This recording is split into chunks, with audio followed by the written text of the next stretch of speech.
Olá, tudo bem com você? Estamos aqui com mais um vídeo e atendendo a pedidos. Hoje nós vamos falar como que a gente levanta, como que a gente retira o dinheiro que a gente ganhou no PJE. E tem algumas particularidades. Eu vou enumerar essas particularidades, esclarecendo aqui os pontos. Antes eu quero pedir para que você se inscreva no canal, que você convide seus amigos, seus colegas, usuários do PJE, que você se inscrevendo no canal, você incentiva a gente a produzir cada vez mais conteúdo, oferecer cada vez mais material relacionado ao processo judicial eletrônico, ao PJE, e algumas dicas pertinentes que vão ajudar você, usuário do PJE. Então, voltamos ao nosso assunto. Como que a gente vai levantar, retirar o dinheiro que a gente ganhou no PJE?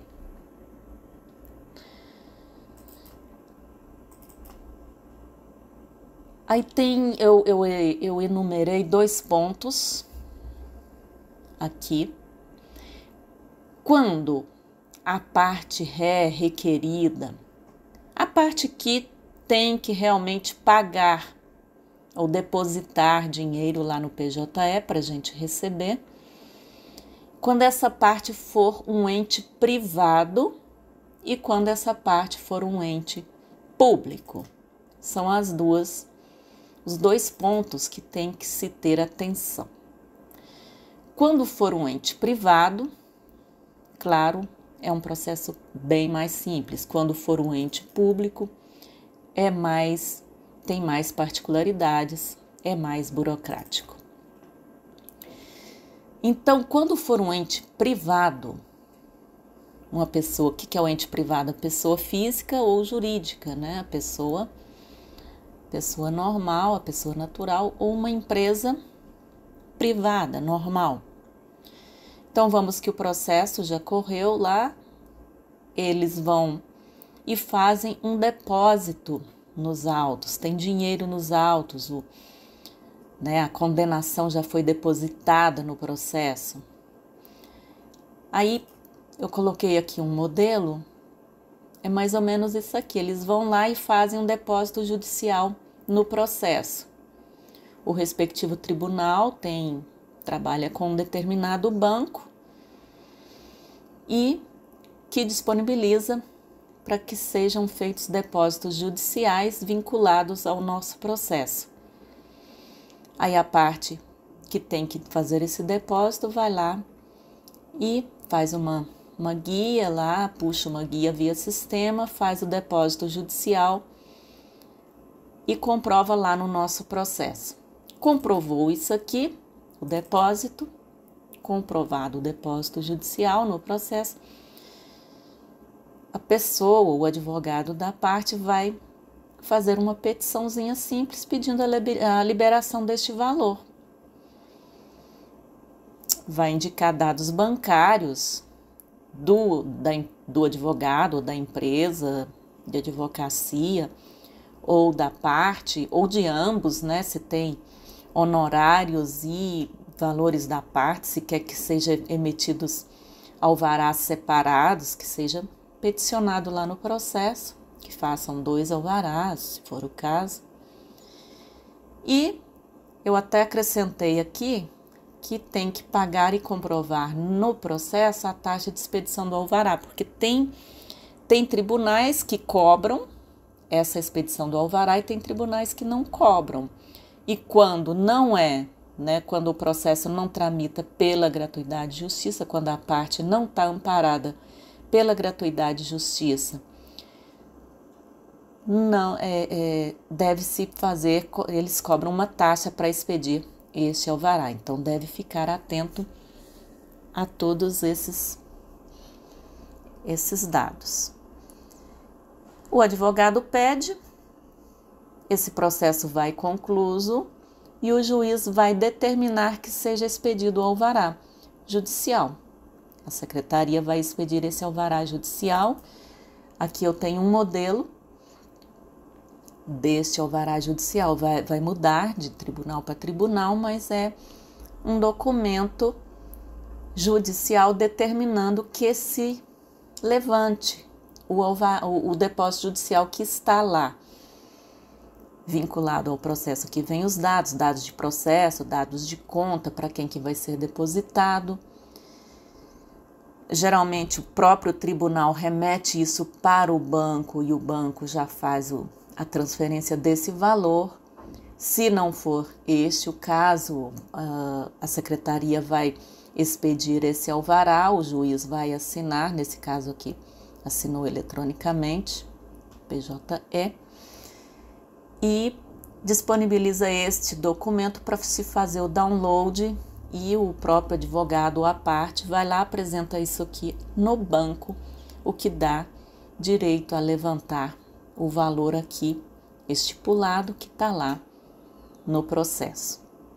Isso aqui no caso de ente privado, ok?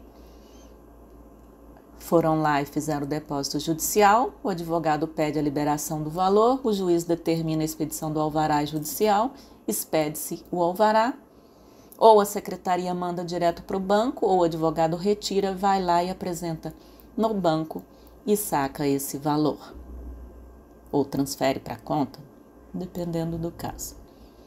Ente privado. Ente público, nós vamos ter particularidades. Tudo que é relacionado ao setor público é um pouco mais burocrático.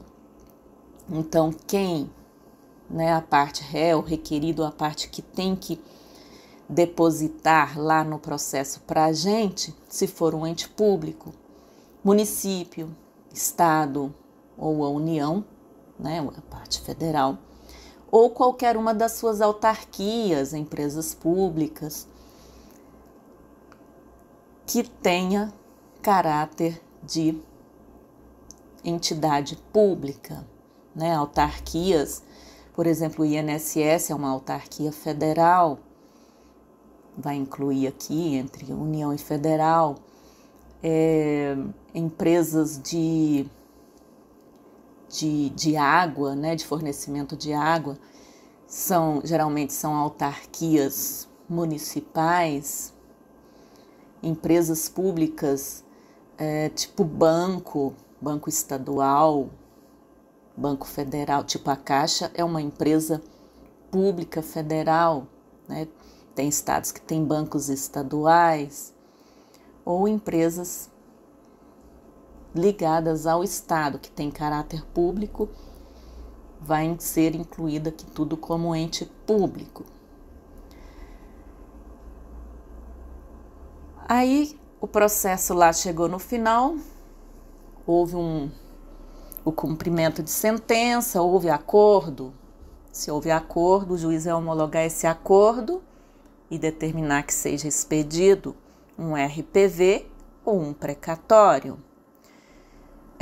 Não houve acordo, o Estado vem e apresenta uma impugnação quanto aos cálculos lá, aí vai correr no processo, vai haver uma revisão desse cálculo, o contador judicial vai verificar e chega no final, o juiz homologa, o valor é este e determina que seja expedido um RPV ou um precatório.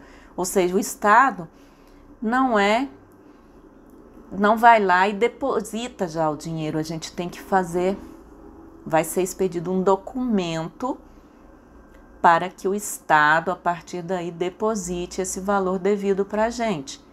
E são dois tipos de documentos. Este RPV quer dizer ofício requisitório de pequeno valor. E o precatório é para um valor maior. Ou seja, há uma distinção de o que seja pequeno valor. Pequeno valor, faça o RPV, valor maior, faça um precatório. RPV, geralmente 60 dias após protocolizado esse RPV, eles vão depositar lá no processo, vão fazer um depósito judicial lá no processo e a gente vai pedir para expedir o alvará.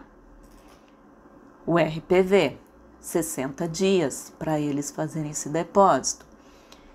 E o precatório? Precatório é mais tempo, vai ter que entrar no orçamento, mais tempo para a gente receber esse valor.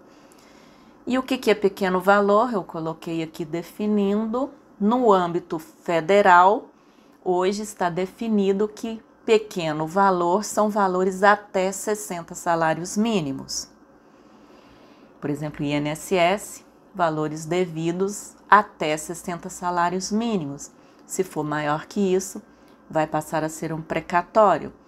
Aí, valores que ficam por um pouco a mais que 60 salários mínimos, às vezes a pessoa até renuncia a esse excedente para receber via RPV e não ficar aguardando o precatório, que é mais burocrático ainda. Então, no âmbito federal, pequeno valor até 60 salários mínimos. No âmbito estadual, valores até 40 salários mínimos, se não houver lei estadual definindo. Se não houver lei, 40 salários mínimos. Se houver lei estadual definindo o que é pequeno valor, qual que é o limite que se paga RPV